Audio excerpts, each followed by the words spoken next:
Hello and welcome to today's podcast. What I wanted to share this week is a special week of episodes, which is all about wholesale. It's such a crucial time for wholesale to really make sure as a brand that you have got all your boxes ticked, making sure that you are ready to approach retail stores and buyers, making sure that you have considered how that revenue stream is going to grow in 2025. So what I'm going to do is have 5 days of episodes dropping this week, all about wholesale. And these are going to be some of my either most popular or what I think are the most useful for if you are a brand and you want to wholesale. I also have a special new training for wholesale too, which is a video webinar training, which I'll put the link in the show notes for you as well for that. So let's roll in with Wholesale Week, bring it on. And then if you're a retailer, don't worry for all the retailers out there, I'm going to run a week for retailers as well the following week. So look out for that. Can't wait to share these episodes, which are either the most popular episodes from the last few years or they are new episodes that I've dropped just for this purpose. Make sure you subscribe if you haven't already so that you don't miss an episode. And I so would appreciate if you could drop a review in the Apple Podcast app. And if you don't know how to do that, let me know, DM me, and I will share with you exactly how to do it. I'm going to start reading them out on air and really share and showcase all the different amazing people who support me here as well. So thank you, and I look forward to sharing more. Bye. Welcome to the Lotco Business Podcast, a show all about helping you as a retailer, brand, or creative understand the actual business side of running your business. I offer straightforward, practical advice about the nitty-gritty of making money from your creative passion. We will be covering bite-sized business and marketing lessons as well as interviews with experts and trailblazers in the fashion, homewares, and design industries. My name is Melissa Robbins. I'm a business coach, colour-loving, non-coffee drinking Melburnian. Let's get into it.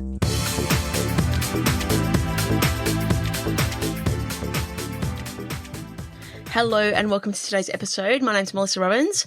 I am super excited to have you here, and I appreciate your time and your ears and your energy being here and listening to me. I hope I can give you some valuable information, and I hope that you can take away some of this info and really, help you with your product-based business, help you with managing your retail store, help you grow a bigger brand and a more profitable, sustainable product-based business. That is what I'm all about. So let's get into today and sales agents. Talking about sales agents.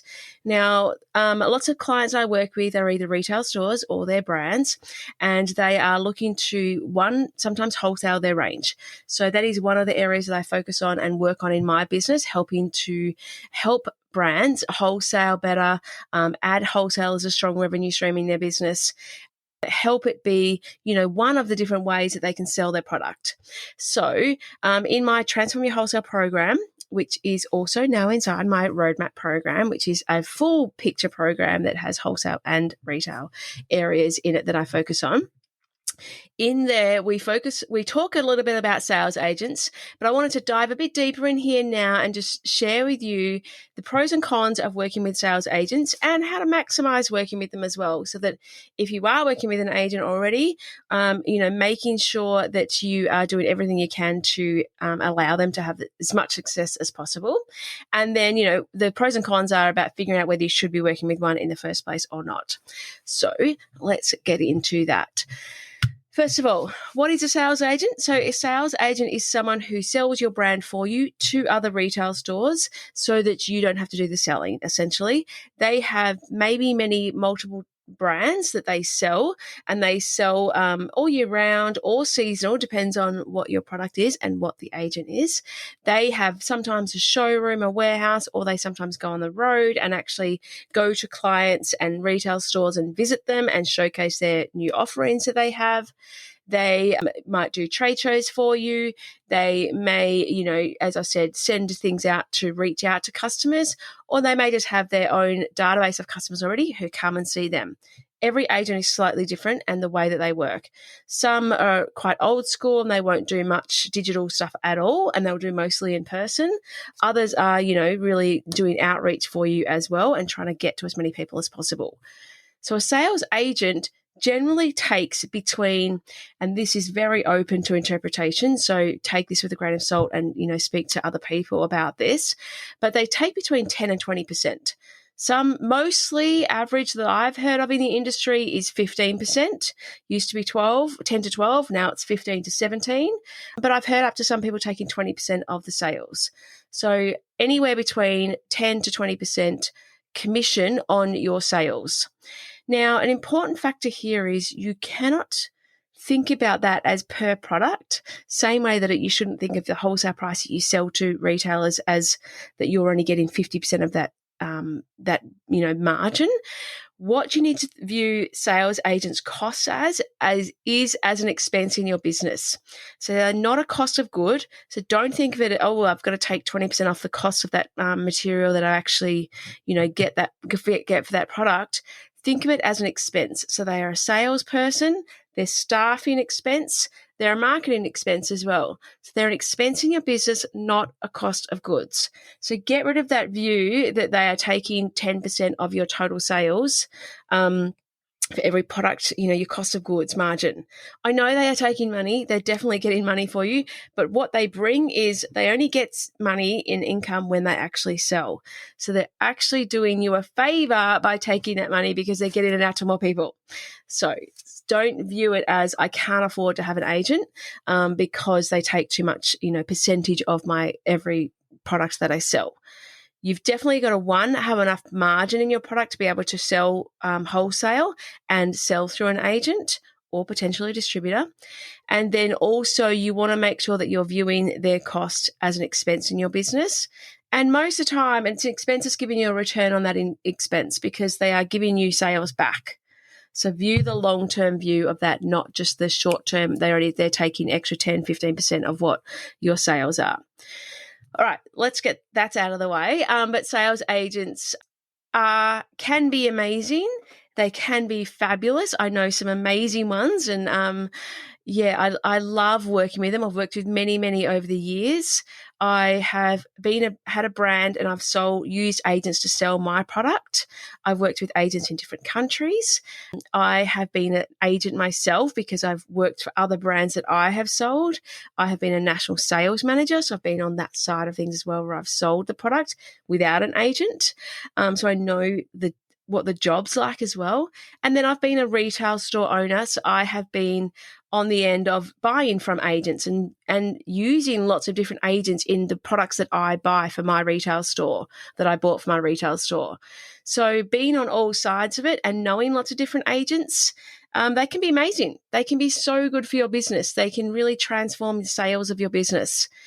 Sometimes you can have a bad experience with some agents. Not every agent is going to be great, of course, because that's just the nature of all business. But in hindsight now, the agents that I didn't have a good experience with, I can look back now and see it was probably my fault a lot of the time. My sister and I, when we had our brand early on, we were like, why do they need this? Or why is it so annoying that they have to get at this point in time?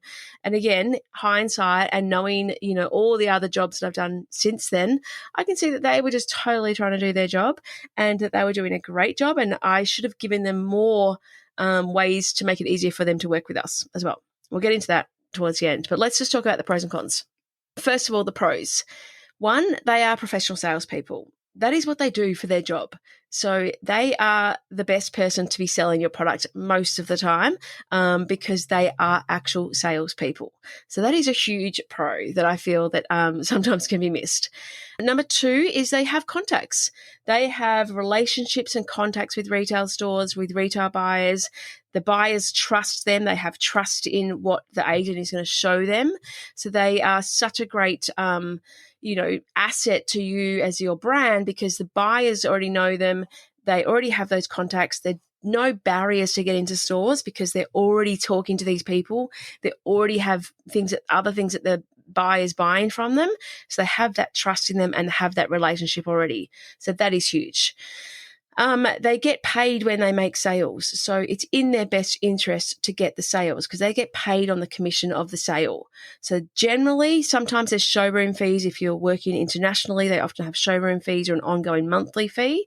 But agents in Australia anyway generally don't have monthly fees or retainer fees. They just get sales. They just get commission based on the sales. And they only get that commission when the customer has paid for their order. So they only get it when the order's gone through. So that's another factor. So it's in their best interest to sell more and to get more customers and to get the money in as fast as possible. That is in their best interest. So that is what they're wanting to do. They're wanting to sell your product and they want to get it out to more people and they want to get the right stores to, get that money in as soon as possible. That is in their best interest to do. The customers often come to them, so they're not doing lots of outreach. They're actually getting the leads already into them anyway. What else they have? They know their region or area. You might be based in Northeast Queensland and you're trying to sell to WA. The agents know the stores, know the area, know the potential of what stores and what locations are best. You don't know that being in a different geographical area. So that can be a huge benefit as well. They want to see you succeed because the more that they sell, the more that they get paid and the better it is for their retail stores as well. And they want to get into the right retail stores for your brand. So it is, a huge win for them to get out into stores. So they wanted it to be the right store for you and the right fit for your product as well. So there's some pros. I'm sure I've forgotten some, but let's just run with those for now. And let's go into some cons that I think I know of and see as well. Number one is they don't know the product as well as you. That is definitely true, but what you definitely need to do is educate your agent on the features of the product, the benefits of the product, the story behind the product, the supply chain of what timeframes things are happening. The more informed information you can give your agent, the better they'll be able to do their job. They might only sell at particular times of year. They might not sell all year round, depends on what the product is, or if it's fashion, often they'll just sell at a particular showing period or open period, and then they don't sell again for a while. So you might not get ongoing sales that you might want. They have multiple brands. You're not the only brand that they're focused on or servicing. That's not their only source of income. So, you're not the only source of income. So they might sell other brands easier and better. So they're not focusing just on your brand. So that is maybe a con as well. The cost of paying them. Obviously, that is a con that most people focus on. That they just think, well, I've got to pay, out this so much money for using this agent. But the thing is, you probably wouldn't have got that sale if you didn't have that agent. So looking at it that way, the cost, remembering to focus on it as an expense, not a cost of goods. So thinking about, would you have got that sale if it wasn't for that agent? So then viewing it that way as well. The cost of extra samples. Sometimes if you've got multiple agents in multiple places, you've got to get 5 sample sets. So it can cost a lot of money to get extra samples. That's definitely a con. You might not get direct feedback about your range or your product because you're not hearing everything that the customers are telling the agents. So you don't get that direct feedback. What other things? So let me just check. You might have issues with supply chain or, stopped doing a particular color, but you haven't informed the agent. So they don't know all those things. They're not be able to answer every question that you might be able to as a brand. And I think that's about it that I've got for the cons as well. Hello, lovely. If you're looking for a way to grow your product business without relying on Facebook ads or posting daily on social media, then I invite you to register for my free masterclass. This is happening very, very soon, and inside of this masterclass, I'm sharing the strategy behind building a profitable product-based business so you can attract consistent customers and scale to 6 figures and beyond. I also emphasize how to create a sustainable long-term business, which is such an important factor for me. I'm so excited to be teaching this masterclass soon, so make sure you go and register for your free spot by heading to the link in the show notes below.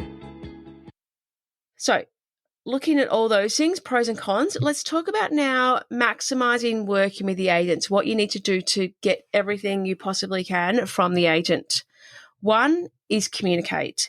You have to have open communication. You always need to let them know, what exactly is going on in terms of when the range is getting released or time frames of supply chain, what the dates are, if there's any issues with, supply of certain products, if anything's changed in terms of you've got a store or a stockist close by, all of those things, they need to know all those tidbits as well. You need to give them all the marketing materials to make their job easier. So great physical catalogs, postcards, point of sale, things to have in their showings. You've got to make it as easy and simple as possible for them to sell the range as they possibly can to as many people as they can. you need to make sure that you give them samples on time, that they're the right samples, that they're labeled, that they're tags and everything of what is different, or might be, samples sometimes aren't exactly how they are going to be in production. So making sure that you've listed that and labeled that and tagged everything so that you can give them all the information as you possibly can. We struggle with this a little bit when my brand, because we just sometimes didn't get our samples on time. Our critical path wasn't quite sorted, so we just had some delays. So we didn't, get into our agents as much as the time frame that we could or have. Therefore, they couldn't sell the range to everyone because they didn't have it for every showing, which was our bad. So really making sure that you know your critical path, when their due date, when their showing dates are, when the season starts, or when the trade show's on, making sure you know that ahead of time to maximize working with them. They can do a much better job if you give them all the information that they need, you give them the right samples, you give them the right marketing materials, you share with them your vision and your story, or what type of stores you want to be in. So all of those things are really important to make sure that you do before you start working with an agent. Things that you might want to know about agents too, where to find them. I recommend talking to retail stores because they work with lots of agents already, and they'll know some of the ones that they love the best, or that they work with the best, or who have the best sales technique. You can ask other brands who they use. I know we had my sister called up someone when we had a children's brand and asked her who her agent was. She was a little affronted at the time, but now she's been a lifelong friend for 20 years. So, there's ways that you can find out these things without being sneaky about it as well. Just be upfront and ask the conversation, who's an agent. Trade shows are a great source of agents too. You can sort of, see people there as well. Googling, like great fashion agents or looking at other brands and seeing who their agents they use are. If they're non-competing but a similar target market, they could be a great fit for you. Yeah, and just conversations. So talking to stores, talking to other brands, talking to other exhibitors at trade shows and things like that, you can find great agents. And then, starting working with them and seeing how you go, whether it's for a certain time frame or a certain region, testing out how you go. But agents can be an amazing benefit to your wholesale business and wholesale growth, because it's in their best interest to sell to as many people as possible. They have the relationships with stores, and they can do an amazing job of, getting your brand out and having brand awareness for your brand too. Some of the showings that they do can be amazing setup and stuff like that too. So really viewing the agents as a great benefit for your business, viewing them as a huge, potential for what growth you can have in your business, and looking at the costs that you incur from them as an expense, not as in your cost of goods. So I hope that has helped, and I hope that's given you a little bit of a clearer view of sales agents and how they can help you and where they can help you in your business. If you have any other questions, please feel free to DM me and ask me any more questions about this. I love talking about wholesale, and I've had that many years of experience, as I said, being an agent, working with an agent, and using agents for my retail store. So I've got those all sides of it and understand it from all the different perspectives as well. So I hope that's helped. I look forward to sharing more with you in the upcoming weeks, and I'll speak to you soon.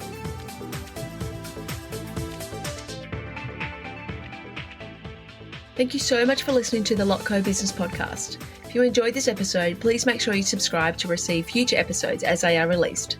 And I'd be so grateful for a review on Apple Podcast. If you would like a copy of the show notes or any of the links mentioned today, please jump onto my website at thelotco.com.au/podcast. Have an amazing week, and I look forward to chatting to you again soon.